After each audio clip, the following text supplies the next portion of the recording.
Hi, everyone. I'm Dr. Ayana Elizabeth Johnson. Thank you so much for joining us today. I am the founder and CEO of Ocean Collective and of Urban Ocean Lab, a consulting firm and a think tank. I'm a marine biologist and a policy nerd, and I'm so glad to be part of Earth Day Live this year. And we are here to mark the 50th anniversary of Earth Day. Unfortunately, the reality is we're doing that in the midst of a global pandemic, and that has really made stark these inequalities in our society that are now impossible to ignore. So we're seeing so clearly this urgent need to build a society that is just. And we're in the middle of this alarming wake-up call when it comes to the peril of ignoring science. And a lot of people have been pointing out the parallels with that and the climate crisis. So today, here with Annie Leonard and Gina McCarthy, we're going to use that as a jumping off point to talk about science and public health and the environment and where we go from here. So I'm just going to very briefly introduce Annie is the executive director of Greenpeace USA. Her work is in fighting polluters like the plastics industry and highlighting the need to work across a wide range of movements if we're going to fix our economic and political system. And Gina McCarthy is president and CEO of the NRDC and formerly administrator of the Environmental Protection Agency. And Gina has dedicated her career to putting public health at the forefront of environmental policy. So thank you both for allowing me the opportunity to guide this conversation. Wonderful to be here. So forgive us the awkwardness of doing this digitally where we can't read each other's body language in real time, but I've got a few questions prepared, and the first thing I wanted to say is so it's the 50th anniversary of Earth Day, which is always a day I've been really excited about and looked forward to. And this is a big milestone, 50 years in, but this year it feels really melancholy to me, like we should be further along than we are. So I just wanted to start by asking each of you, what is the significance of this Earth Day for you, this milestone? How are you thinking about it? Well, this is Gina. Why don't I start by, first of all, thanking you, Ayana, for playing this role, but not letting you off the hook to be part of the conversation, because I know you always have such tremendous value. And Annie, thank you. We've been friends for a long time, and I'm really thankful to be here with you and with Ayana, because it's really fun. But first of all, let me tell you that you're not wrong. I think all of us are looking at this wishing that the 50th anniversary came at a better time, came at a time when we could all celebrate success and continue to try to engage people. But at the same time, you know, I'm going first, I think, because I'm the only one that was alive during the first Earth Day. That's depressing, maybe too, for me, but not for you guys. But it really is important, I think, that to listen to people who actually were there and to realize just how discouraging that point in time was. You know, to realize that the world was an entirely different place than what we see today. And it was not a more pleasant place. You know, it was really, the pollution was visible, the indiscipline of human lives at that point, with trash everywhere, with rivers that not just were burning, but in my part of the world, they were running green and yellow depending upon the textile factory. And so I really want people to understand that it was visible then, and we rallied 20 million people to the first Earth Day, which you have to multiply by 10 to get the magnitude of what it might be today, 10 plus. So it would be more than 200, maybe 250 million people in one day. And it really was the start of a powerful movement. And it mattered. It made a Somehow lot of without the change. internet too, all that organizing happened. Exactly. I don't know how that happened, actually. A really big chain letter, maybe. I hope they started really early in the year before to make it happen. But honestly, I don't want to lose the enthusiasm of the work that happened before, just because we continue to be faced with real challenges today. I can't help but be a little bit melancholy because we're facing a pandemic that's making all of us step back and wonder, what is going on now? But at the same time, I think that it has to be another rallying cry. You're right, Ayana. Yeah. It's a slap in the face to tell us that the world isn't where it needs to be, that we are a world, that we have to pay attention to science, that we have to engage, we have to take back our democracy. And we also have to make sure that the world is a better place for everyone, not a select few. And so this may be, I think, an opportunity to turn our melancholy into a little bit of cutting edge anger and a little bit of demand that the world has to be better. And we're not going to stand for it anymore. That's what we did before, and hell, we can do it again. That's what I would like this to be, that kind of a wake-up call.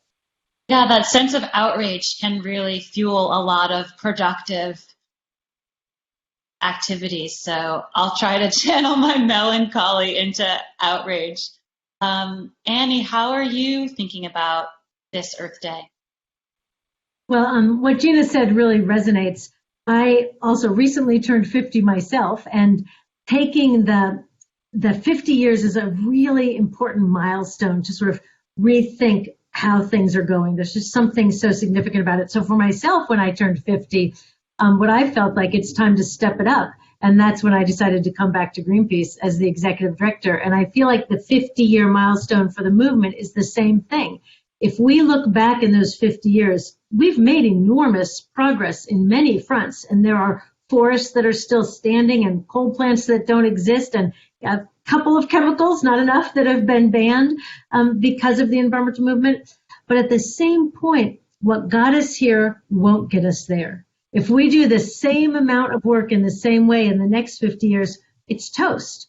So this is a really important milestone for us to step up our activism. And maybe that means more outrage. I think it means more civil disobedience. I feel like in 50 years, we have exhausted all of the polite levers that our democracy has to offer to us. I was very young during the first Earth Day, so I don't remember it. But as I was coming to age, my political mentors were the ones that participated in that first Earth Day. And I think they misled me in a way, because I was trained to think that the truth will set us free. That if we have the good science, if we have the facts, if we have the economic arguments, if we have the technological innovation, then we can make change. And we have all of those things. But the one piece that we missed building as a movement was the power to make it so. So what I want to see us do is step up, throw down bigger than ever, engage in civil disobedience, get to 20 million people. I love that Gina said times 10. I was just going for 20, but let's get to 200 million people. Let's make this a mass movement and move beyond the sharing the facts, because even though that's important, we have to have the truth and the information. It's not enough if we don't have the power to force it to be acted upon.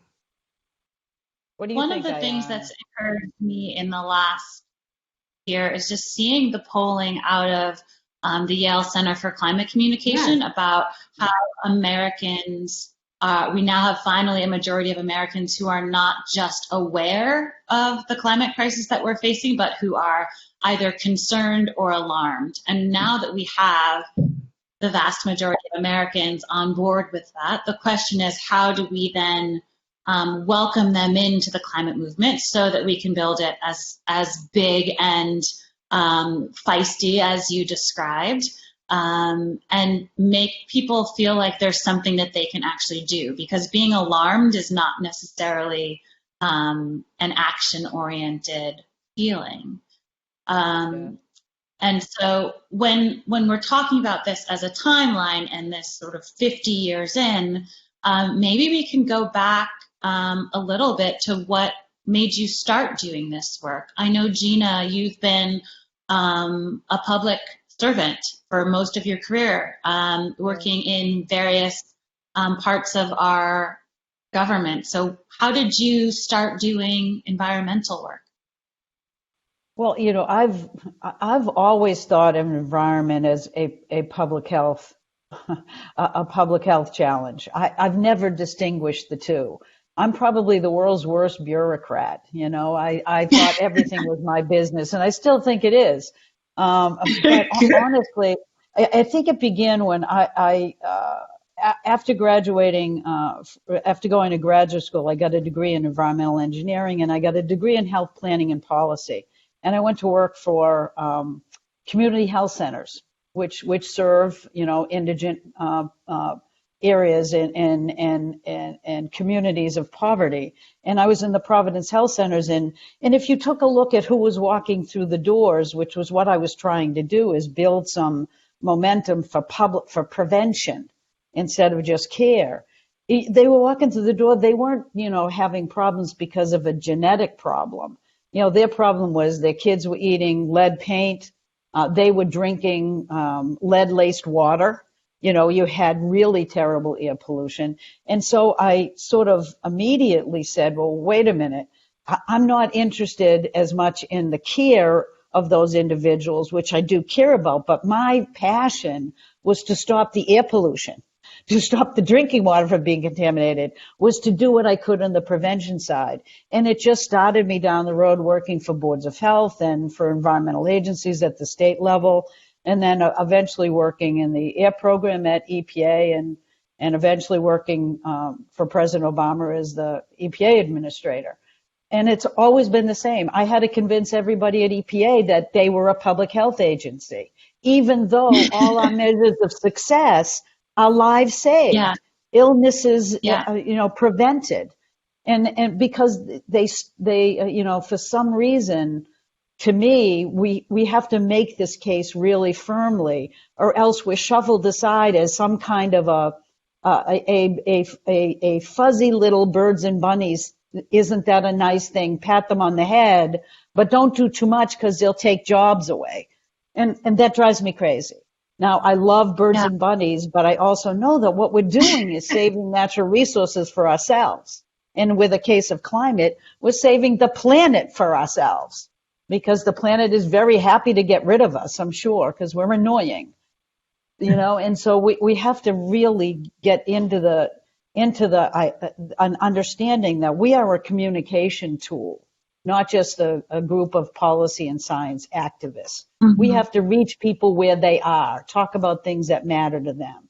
And so everything that I have done has been all about health, all about preventing disease and illnesses. And I've enjoyed every moment of it, other than the frustration of people not recognizing that if you don't have a strong economy with a good environment, then neither of them is going to be worth it. So I love your story because you were able to follow your nose. You were seeing problems and you were figuring out specifically how you could help. So seeing a public health problem doesn't mean you have to become a doctor. It means maybe you can help prevent the problem, right? And I say that because I feel like we're at this moment in history where everyone needs to figure out how they can help. Like, what is their specific thing that they can do? And there are things we should all be doing, right? Participating in our democracy and doing the personal efforts of lowering our carbon footprints. But I always love a story of someone figuring out, like, oh, I could help with that. I could tell the better story. I could help change those laws. And so, Annie, I'd love to hear how did you end up doing this work? I mean, I've been following your work for so long, and it's really exciting to see you now at the helm of Greenpeace.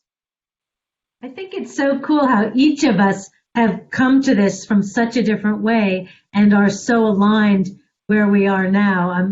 As you both know, I hope I'm enormous fans of both of yours, and to think of the different paths that all brought us to the same place, that makes me feel very hopeful, because there's an infinite number of paths that could bring us here. Yeah.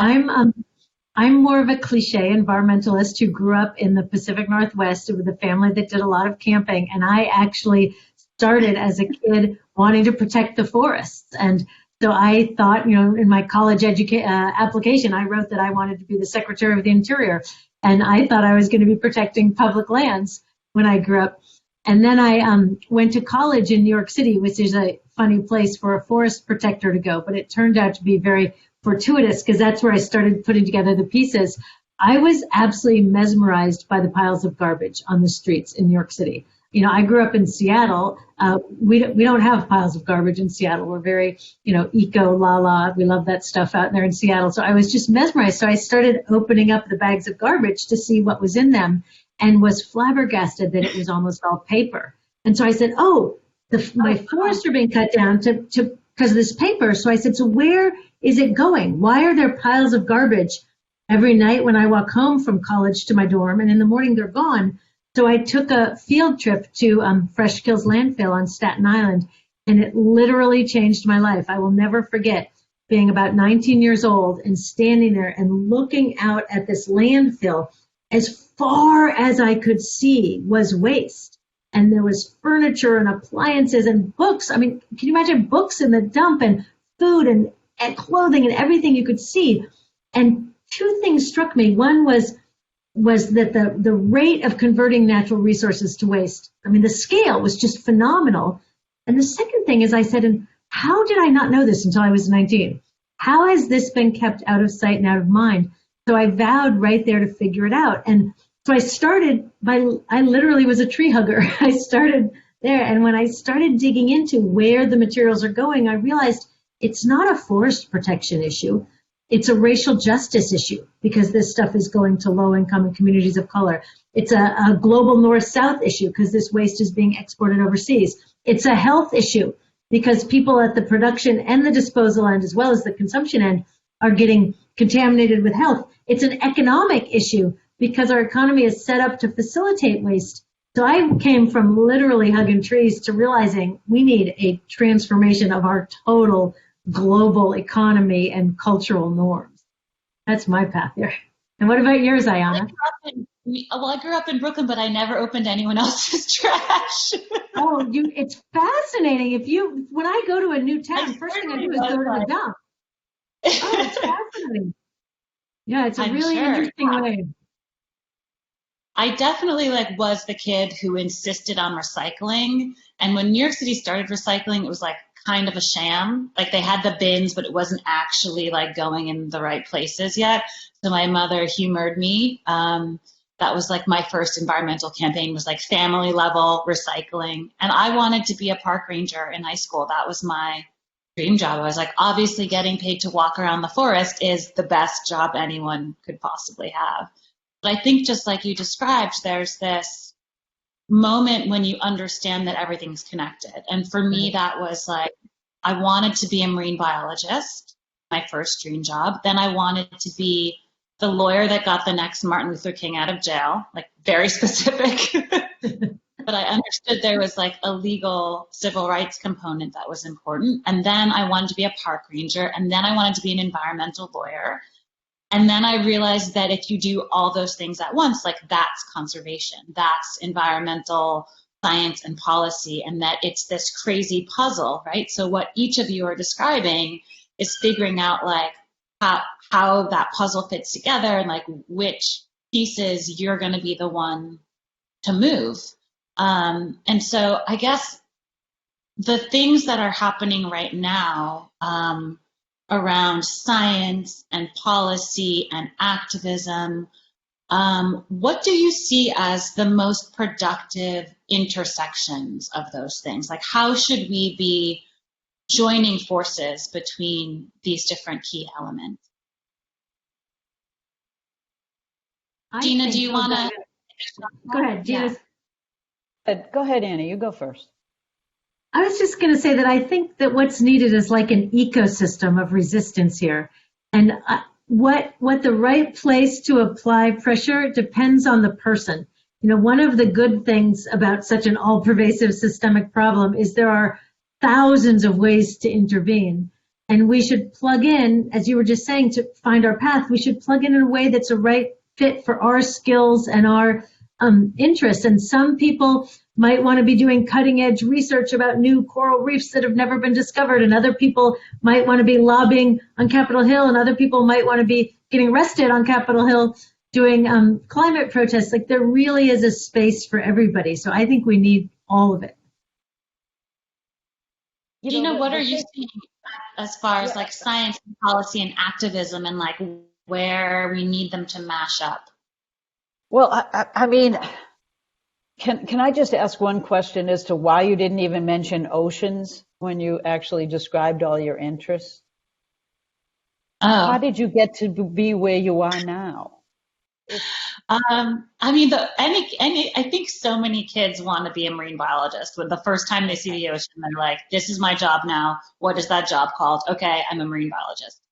And I was just one of those kids. For me, it was a family vacation where I got to go on a glass bottom boat and see a coral reef in the Florida Keys, and I was just like, the whole other world under there. I need to know everything about it. These fish have great outfits. Like, it's so colorful. They're aliens. I want to meet them.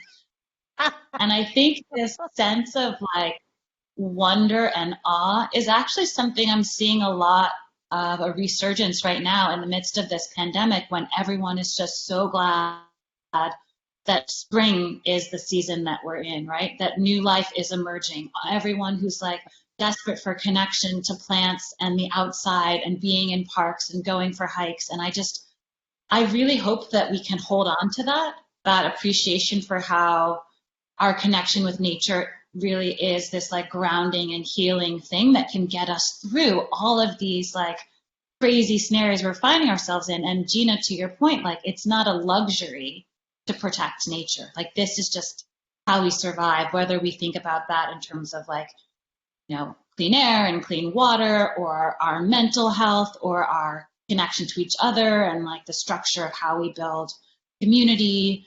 And like, who wants to live on a planet without like a bunch of weird fish and octopuses and stuff? Like, I don't want to live there, right? It's so much more interesting when you've got like hummingbirds and ladybugs and the 160 chickens I have right outside my door. You know, but I work on policy now mostly, and so that's why I guess I didn't mention the ocean. I just think of it as part of the climate system now. I'm glad I asked you, because I was, you know, trying to figure out the question on the intersect, and my answer pretty much dovetails with what you said, which is I think we intersect by our humanity. You know, human beings want to know things. Science is our only way to put life into context. But we also want to be hopeful, you know, that we have solutions we can drive. And part of the change is that when you're dealing in a world where facts don't matter and science is denigrated, or in fact scientists are attacked, and you're living in a world that both denies the science and then tells you that you don't have any solutions that won't be painful for everybody, then it gets into, so how do we deal with this together? You know, because policies are about looking at opportunities. They're about finding ways to structure answers to science questions in a way that meets a certain mission. And that mission, I think, for humanity is that everybody should be treated with dignity. You know, everybody's boat should rise with any policy. You should be looking to bring those that have been left behind up to the forefront with those that have the most. And to me, the thing I love about the work and being a public servant, not just in public service, I was a public servant, is I was serving the public. It's that core value, that things should be fair, not unfair. And I think we forget to talk about that way too much, because one of the reasons why I've engaged in public health my whole life is that it's really been that fairness question.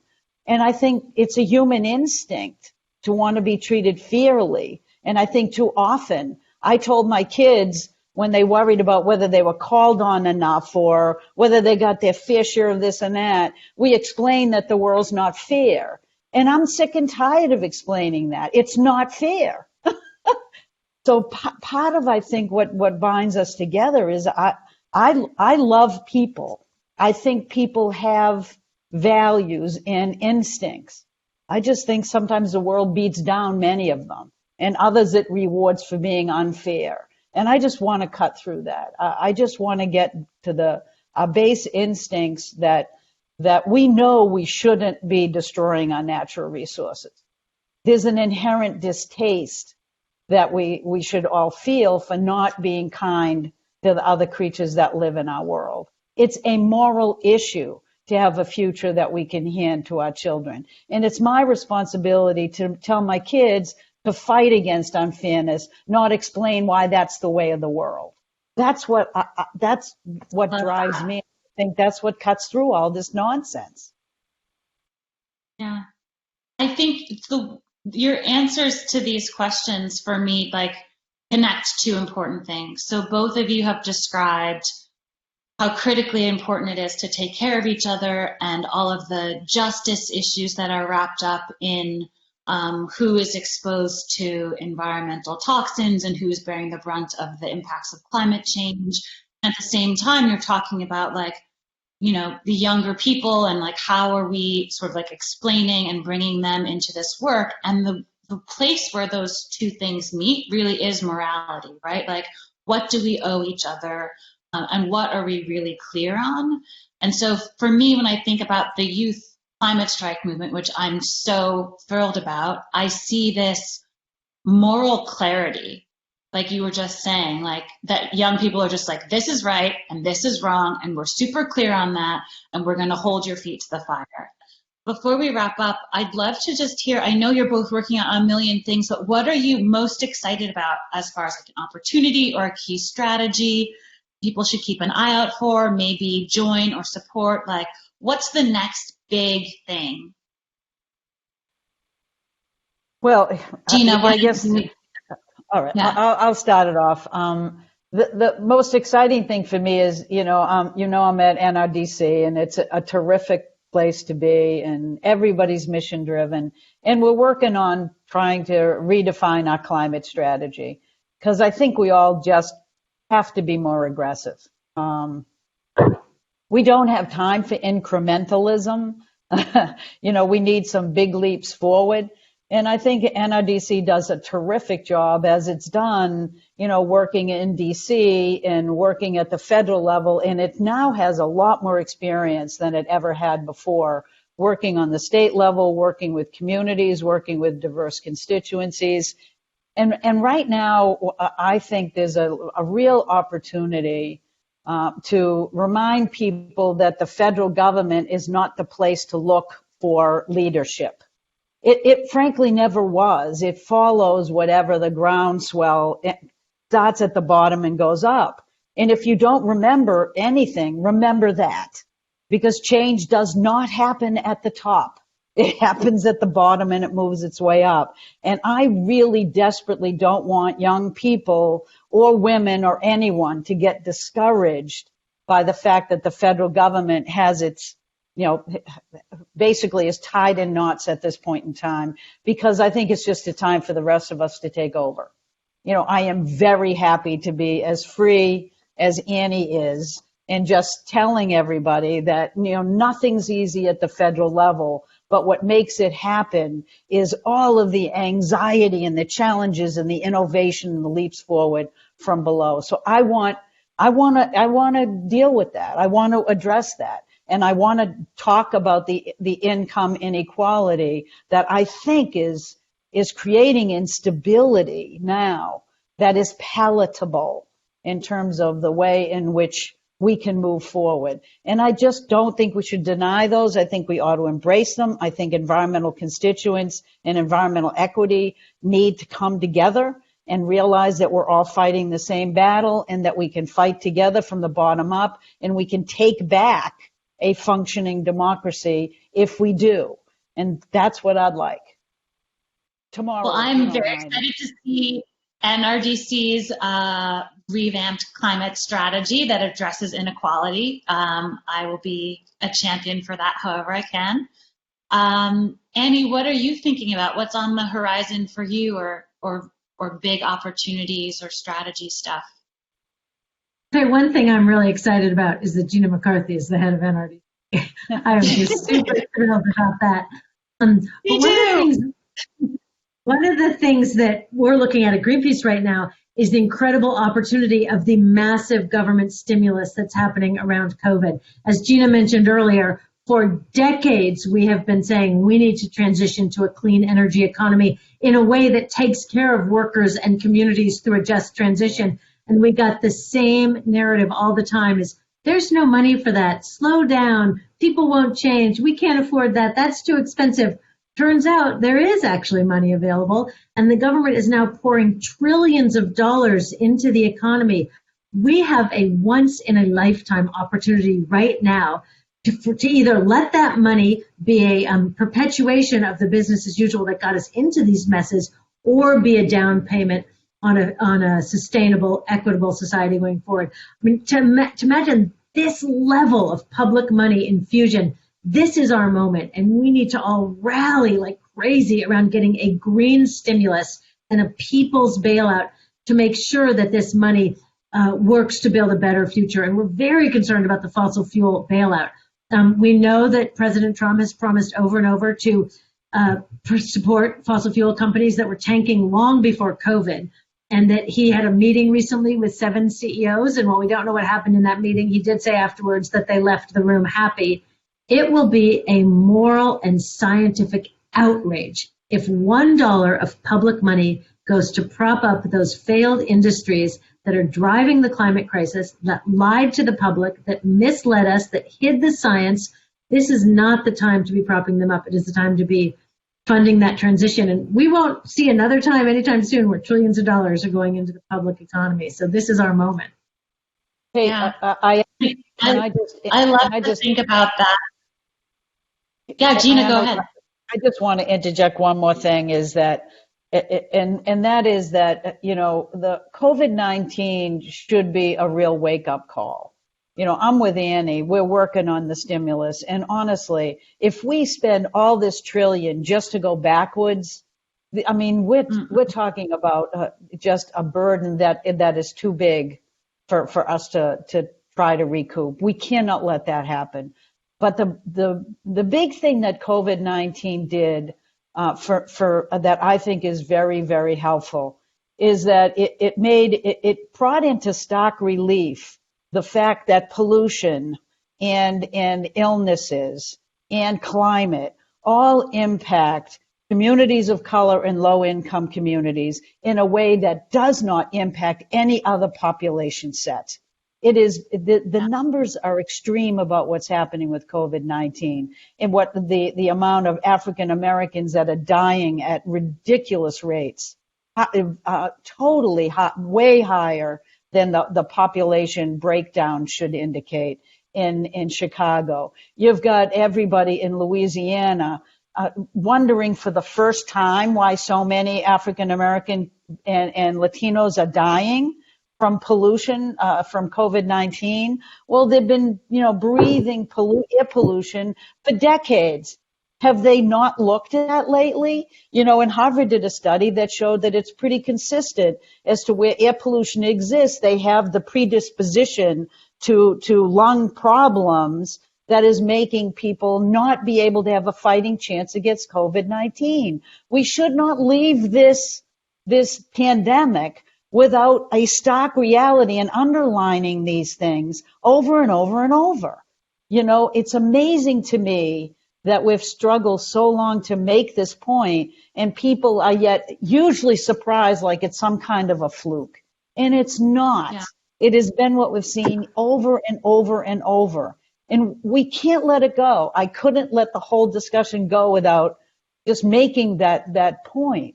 Because that's why you don't do a stimulus that goes backwards. That's right. Why you do a stimulus that is people focused on the communities left behind and the future, which is clean energy. And if you don't, you are not doing anything to address the democratic stalemate that we find ourselves in today. So that's what we have to fight for. Yeah.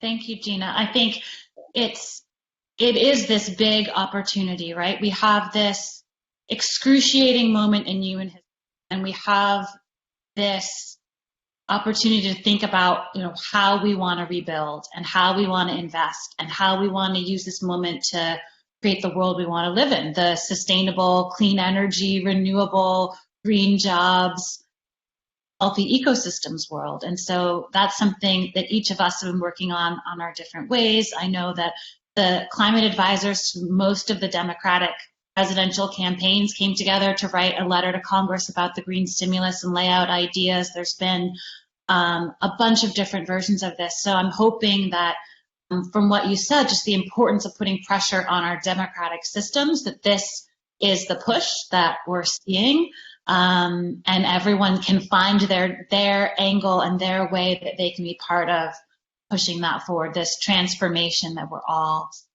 So with that, I'll just say happy Earth Day, and thank you, Gina and Annie, for this amazing and insightful conversation, and to the U.S. Climate Strike Coalition, led by these youth-led climate organizations, for organizing Earth Day Live. And I hope everyone who's been watching is as motivated as I am now to continue this fight. So thank you, thank you, thank you. Onwards. Thank you. Thanks, guys. It's been fun.